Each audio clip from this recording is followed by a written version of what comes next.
All right, I think I am ready to go, if all of you are ready to go. My name is Michaela Kelly, and I'm here from Lafayette College, which is a small liberal arts school in Pennsylvania. So we're about 2 hours from Toronto by plane. I'm passing around brochures from Lafayette's sort of flagship project, which is called the East Asia Image Collection. I'm a postdoc for CLEAR, funded through Mellon. And I'm only working at Lafayette this 1 year, specifically with the East Asia Image Collection. But fortunately, I've gotten a lot of opportunities to work with students. As a very small liberal arts school, they are unavoidable. So I'm here today to talk with you about how we work with students, specifically when dealing with our image database and metadata tagging and issues of that sort. There are definitely not enough brochures to go around, so I'm sorry about that. But at the end, I will put up the URL for the collection and a QR code as well, so hopefully you'll catch one of the two. All right, so many of you may have seen Paul Barkley or Eric Lours at, let's see, Harvard in November of 2015, or other venues, EAJRS. I met many of you there this past fall. But for those of you who are unfamiliar, the East Asia Image Collection is now a set of roughly 7,000 images, mainly postcards, but also some personal photographs, negatives, ephemera, carta games, scrolls, all sorts of things, originating for the most part in the period of Imperial Japan, and ending essentially at the end of the war. The collection is mostly donated by people who were interested in Dr. Barkley's research and thought that Lafayette would be a good place to secure their images in the long term, and they are correct. We've taken a lot of pains to digitize the images and to make them available with very complete, or as complete as possible, metadata. They're all free to use, they can be downloaded. Copyrights are a whole other issue, which we won't get into, but most are now in the public domain and are old enough that they are not copywritten. Anyhow, okay, so moving on to students. How do we use students at Lafayette? So again, being a small institution, one of Lafayette's stated goals is to involve students in faculty research when possible. So part of what we do is try to get students in early, even as first-year students, working with research collections in the library in as many ways as possible. So the other advantage, as was pointed out yesterday, to working with students is that they are far cheaper to employ than librarians and specialists and postdocs. Also, for the EAIC, we started as a small collection of about 340 pilot images, and it's just grown and grown and grown and grown and grown. And it's not possible for Dr. Barkley to put metadata on 7,000 images himself. And being a small school, we don't have subject librarians. We have research and instructional librarians, and some faculty members who have language skills, but we don't have anyone who can be assigned the task of dealing with these objects. So we bring in students.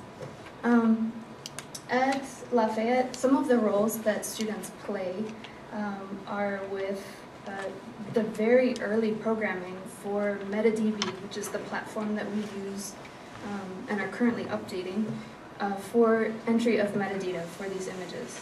And if there are questions about that later, I will go back to that. We also use students in special collections to do the really simple routine tasks of sleeving and counting and boxing objects. They also scan, and our more advanced students are asked to do metadata entry. So I'd like to talk about, okay, you give a 19-year-old an image, how do we train them? How can they possibly be expected to understand metadata? So I'm going to talk about sort of how we train student workers.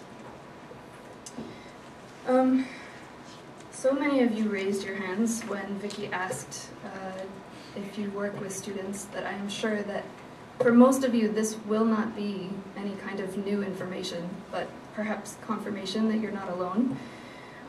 When working with student assistants, we know that it will take a much longer time for them to become familiar with the tasks that we're asking them to do.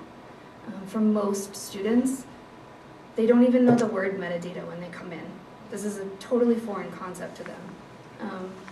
Pulling out the word controlled vocabulary, that phrase, utterly alien to them. So we know that we have to work at a slower pace than we perhaps would require of librarians or more knowledgeable people. We also know that because of this, we need to do our training incrementally. So up on the screen, and sorry, I'll just pick one side or another and point out to you after I've spoken into the mic what I'd like to say. We work with students sort of with basic metadata first. So students will not be asked to fill in something like description critical, where they're being asked to describe sort of the topic or provide outside information about an image. Instead, we would start students with one of our sort of easier drop-down menu controlled vocabulary pieces of metadata, which, let's see, in this case, perhaps up at the very top right for you, we have format medium. This one's really simple. It's about 9 terms, and you're picking photograph, postcard, negative, da-da-da. And that's fairly easy for students to immediately understand and utilize, though I will say there have been students who don't know what slides are. They've never seen them, which is insane. It made me feel really old. So the other thing that we've found is that their training requires documentation. Telling them in 1 or 2 sessions is not enough. They need a manual, they need something they can go back to. Otherwise, you'll be sitting right next to them every single day, answering the same questions over and over and over again. And students must also have a way of recording their questions. For the same reason, you don't want to be sitting next to them. You need to be getting your own work done. But students have a lot of questions, and a lot of the time they're very insightful. And it's important to be able to go back and set aside time to look over those questions. So unfortunately, I've been working up to building a training manual, and I hoped to have it published by today, at the very latest. It's not ready. I'm about 12 pages in, and only half done.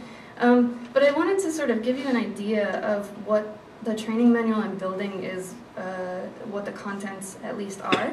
And I will be sure to share with Vicky and NCC the URL of our training manual once it is completed.